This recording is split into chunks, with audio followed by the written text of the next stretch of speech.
চোখের জল গড়িয়ে হাত মেলে ধনুক মেলে যখন মাটিতে গিয়ে পড়ছে,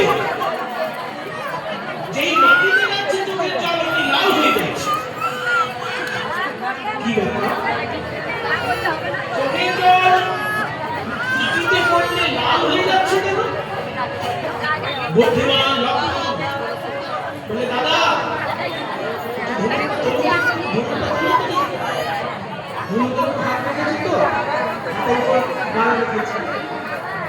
চোখের জল মাটিতে লাল হয়ে যেই ধনুকটা নিয়েছে তাকে ধনুকের নিচে একটা বটপাতা আর বটপাতার নিচে একটা ব্যাগ চাপা পড়েছে।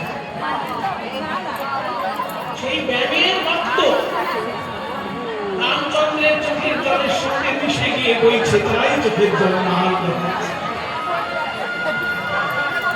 সঙ্গে সঙ্গে রামচন্দ্র এই ব্যাগ থেকে তুলে নিয়ে মা হাতের উপর রাখলেন। মৃত্যু যন্ত্রণায় ছটফট ছটফট করছে ব্যাগ। তার পিঠের উপর রামচন্দ্র হাত বুলাতে লাগলেন। ওরে ব্যাগ, তোর তুই একবার ডেকে উঠলি না কেন? একবার কেঁদে উঠলি না কেন? আমি ব্যাগের আওয়াজ করে ধনুকটা শুনিয়ে দিতাম। তোকে তো আমি দেখতে পাইনি, তোর উপরে বটপাতা ছিল, বটপাতার উপর আমি ধনুক রেখেছি। ওই পিঠের উপর ব্যাঙের পিঠের উপর হাত বুলিয়েছিলেন বলে এখনো কোনো কোনো ব্যাঙের পিঠে হাত বুলানোর নাম নেই।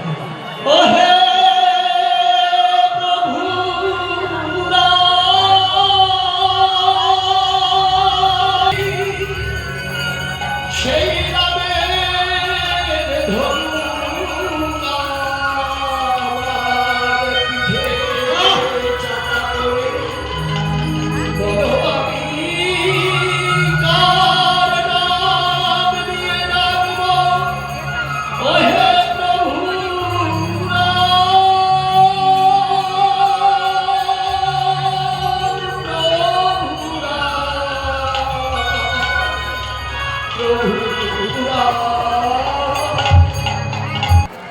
আমি কখনো কখনো বেঁচে গেছি, প্রত্যেকবারে আমি সাপের মুখ থেকে বেঁচে গেছি তোমার নাম নিয়ে।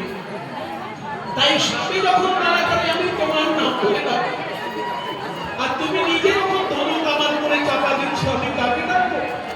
সেই জন্যই ডাকে।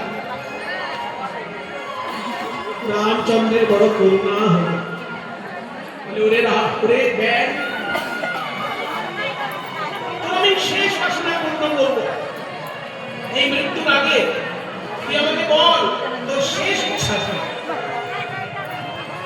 ম্যানটি তখন করজোড়ে বলে, প্রভু আমার শেষ ইচ্ছা পূর্ণ না করে আপনি যদি আমার গুরুদেবের শেষ ইচ্ছা পূর্ণ করেন তাহলে আমি বেশি আনন্দ পাই। হ্যাঁ, তো গুরুদেব আছে, আমি ছিলাম কর্ণ, আমার গুরুদেব ছিলেন বিশ্বাস। আমি গুরুদেবের চরণে একটা অপরাধ করেছিলাম, তাই গুরুদেব অভিশাপ দিয়েছিলেন যে তুই ব্যাগ হয়ে জন্মাবি, তোর মানুষ হবার অধিকার নেই। তাই গুরুদেবের অভিশাপে আমি ব্যাগ হয়েই জন্মালাম। গুরুদেব আমাকে ব্যাগ হবার অভিশাপ দিয়েছিলেন বলেই তো আজকে আমি আপনার চরণ পেলাম। তাই যদি ইচ্ছা পূর্ণ করতে হয় সেই গুরুদেবের ইচ্ছা পূর্ণ করতে। তখন রামচন্দ্র স্মরণ করলেন, হে বিশ্বাবসু আপনি যেখানেই থাকুন আমার সামনে এসে দাঁড়ান। বিশ্বাবসু মুনি যোগ বলে রামচন্দ্রের সামনে এসে দাঁড়িয়েছে। বলুন প্রভু আপনি আমায় আশ্রয় করেন। হে বিশ্বাবসু, আপনার এই অভিশপ্ত শিষ্য ব্যাঙ রূপ জন্মগ্রহণ করেছিল। হ্যাঁ, আমার সেই শিষ্য কর্ণ, তুই এখানে? গুরুদেব আমি ব্যাঙ রূপে এসেছি। তোর সারা গায়ে রক্ত কেন? প্রভু রামচন্দ্র বুঝতে পারেননি, বট গাছের নিচে আমি বিশ্রাম দিচ্ছিলাম যাতে সাপ আমায় ধরতে না পারে। আর প্রভু বুঝতে পারেননি সেই বট গাছের উপর তার ধনুকটা রেখে দিয়েছিলেন, সেই জন্য আমার সর্প অঙ্গে রক্ত দেখছিল। রামচন্দ্র বলছেন, হে বিশ্বাবসু, আপনার এই অভিশপ্ত শিষ্য সে এতই ভালো শিষ্য আপনার। আমি ওকে বললাম তোর শেষ ইচ্ছা পূর্ণ করতে বল, আর ও বলল যে আমার ইচ্ছা নয়, আমার গুরুদেবের কোনো ইচ্ছা থাকলে আপনি পূর্ণ করুন।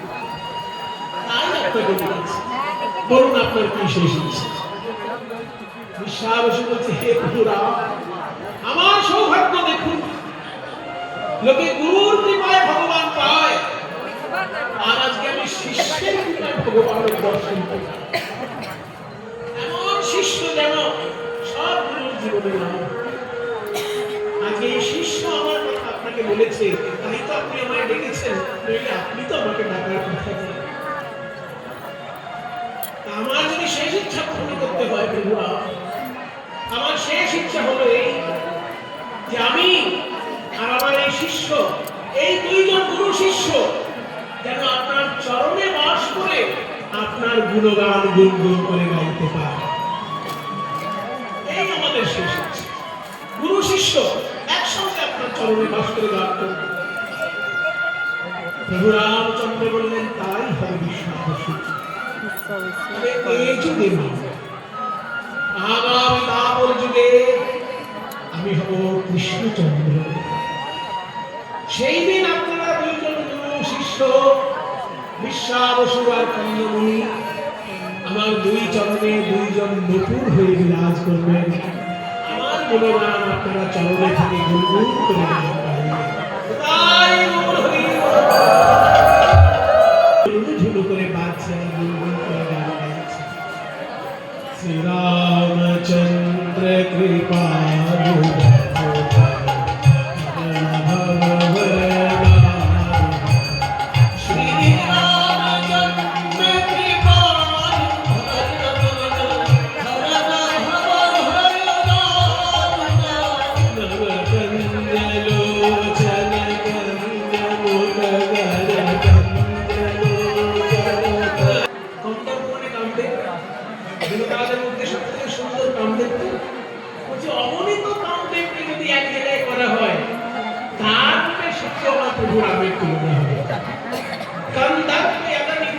ছবি, ছবি মানে রূপ, অমিত ছবি মানে যার রূপ মাপা যায় না, মাপা যাবে না, তুলনা করা যাবে না।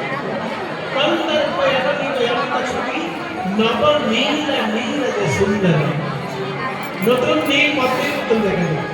কন্দর্প একানিত অমিত ছবি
বদনমণ্ডল থেকে চরণের দিকে যাচ্ছে।